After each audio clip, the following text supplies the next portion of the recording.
अष्टांग योग एंड ध्यान।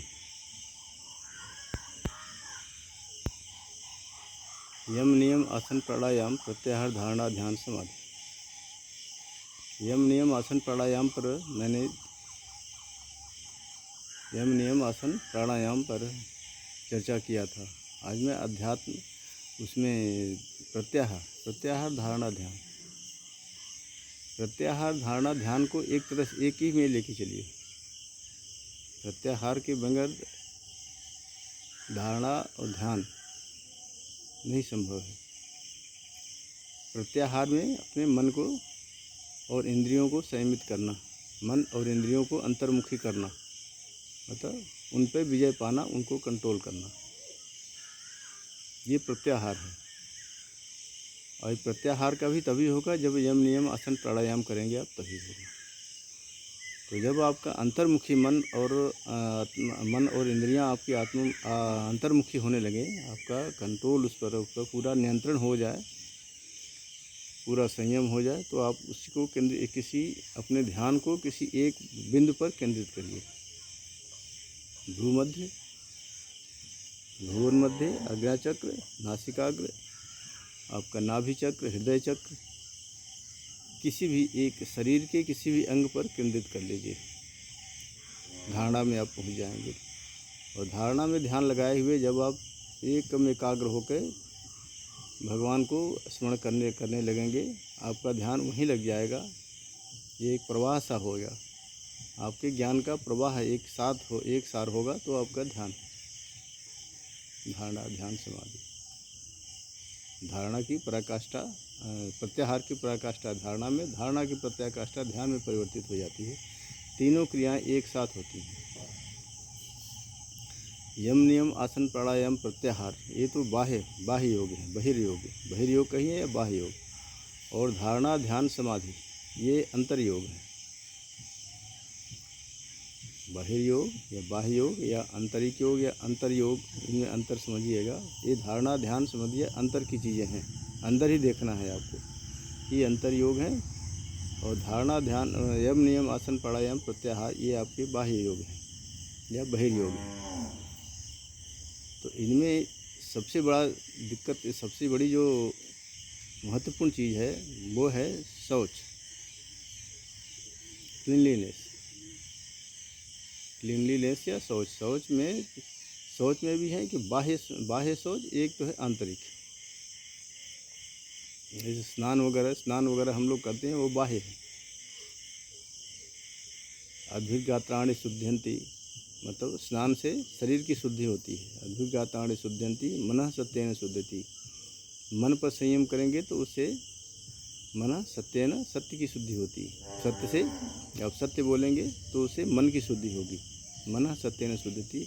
विद्या तपोभ्याम भूत, विद्या और तप से आपकी आत्मा की शुद्धि होगी। ये सब आंतरिक हैं। विद्या तपोभ्याम भूत आत्मा, बुद्धिर्ज्ञानेन शुद्धति, और ज्ञान से बुद्धि की शुद्धि होती है। तो प्रयत्न करके इसमें बुद्धि, अपने बाह्य सोच और आंतरिक सोच दोनों को करने की कोशिश करिए। अगर बाह्य सोच आप नहीं, आंतरिक सोच आपको दिक्कत हो रही है, बाह्य सोच तो आप कर ही सकते हैं। स्नान के बाद ध्यान तो कर ही सकते हैं। स्नान करिए, स्नान करने के बाद योग में बैठिए, ये तो आप कर सकते हैं। अहिंसा, सत्य, अस्तेय का भी पालन कर सकते हैं। अहिंसा, अनजान में अहिंसा हो जाए उसको हिंसा नहीं कहते। जो जान के हिंसा की जाए उसको हिंसा कहते हैं। तो अहिंसा, सत्य, अस्तेय, परिग्रह, ब्रह्मचर्य, इसका भी पालन किया जा सकता है यम में। और नियम में शौच, संतोष, तप, स्वाध्याय, ईश्वर प्रणिधान, नियम, शुद्धता, आंतरिक शुद्धता और बाह्य शुद्धता।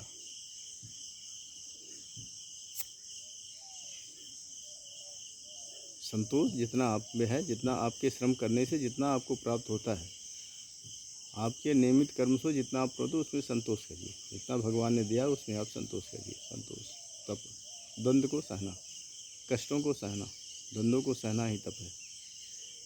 तपः द्वंद्व सहनम, तपः द्वंद्व सहनम। स्वाध्याय अच्छी किताबें पढ़िए। स्वाध्याय एक तो अच्छी चीज़ें किताबें पढ़िए, स्वाध्याय दूसरा स्वाध्याय अपने आप को पढ़िए। उसके बाद ईश्वर परिधान, जो भी आपको प्राप्त हुआ सब ईश्वर को समर्पित। हमारी सारी शरीर ईश्वर को समर्पित, ईश्वर ने हमें दिया है, ईश्वर सारे शरीर को भी अपने ईश्वर के प्रति समर्पित कर दीजिए। तो ईश्वर परिधान आने उसके बाद आसन प्राणायाम, यम नियम आसन प्राणायाम, प्रत्याहार धारणा ध्यान समाधि। प्रत्याहार में अपने मन को संयम करना। आसन प्राणायाम के बगैर, कम से कम प्राणायाम के बगैर आसन ये प्रत्याहार नहीं हो सकता। प्राणायाम करिए, प्राणायाम करने के बाद प्रत्याहार करिए, प्रत्याहार में आप जाइए। प्रत्याहार के बाद जब आपका मन और सारी विषय इंद्रियाँ आपके अंतर्मुखी हो जाएं, आपके बस में हो जाएं, एकदम संयम में हो जाए, तो आप ध्यान लगाइए किसी एक धारणा पर, किसी एक पर केंद्रित कर दीजिए अपने ध्यान को, अपने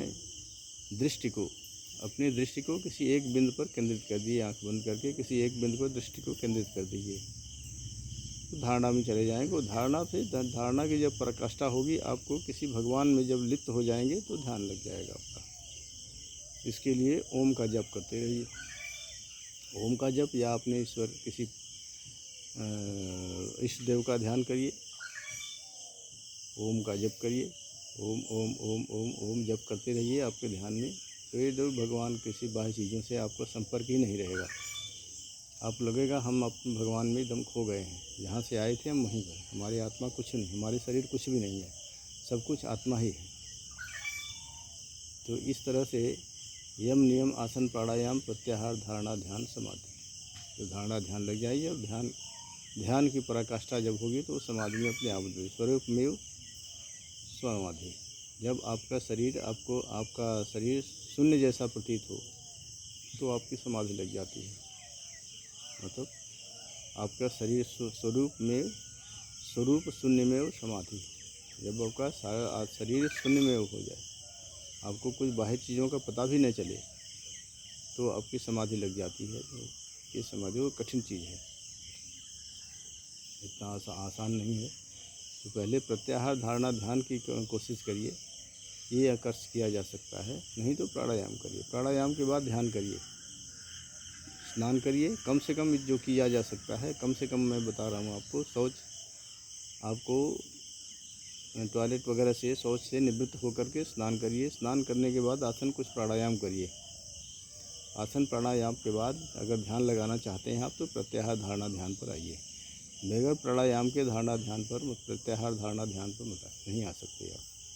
तो प्राणायाम इसमें बहुत ज़रूरी है। प्राणायाम प्रत्याहार धारणा ध्यान, इतना हम कर सकते हैं। अंतर्मुखी हो जाता है प्राणायाम एकदम। प्राणायाम के बाद मन को कंट्रोल करना, मन को संयम करना, मन और इंद्रियों को अंतर्मुखी करना।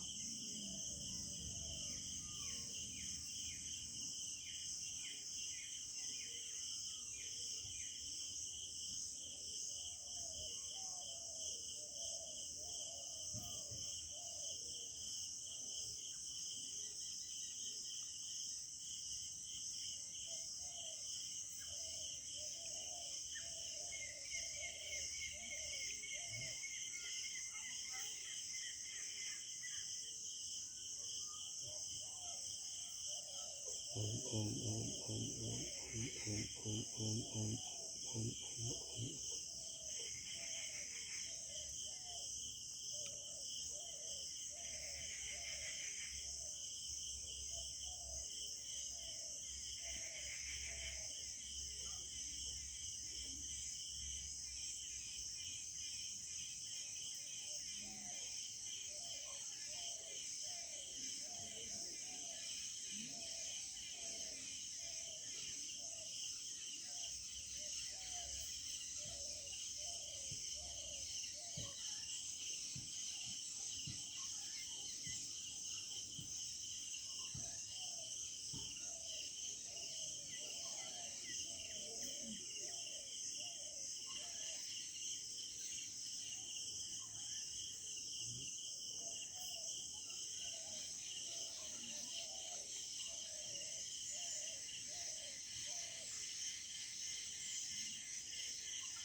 से प्रत्यय एकतांता।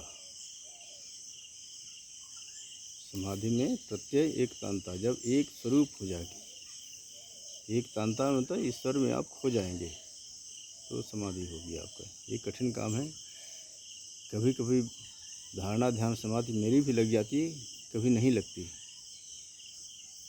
ज़रूरी नहीं है कि हमेशा आपका लग जाए, कभी ध्यान जब भटक जाता है, ध्यान भटकता है, इसलिए इसकी कोशिश करना एक कठिन काम है।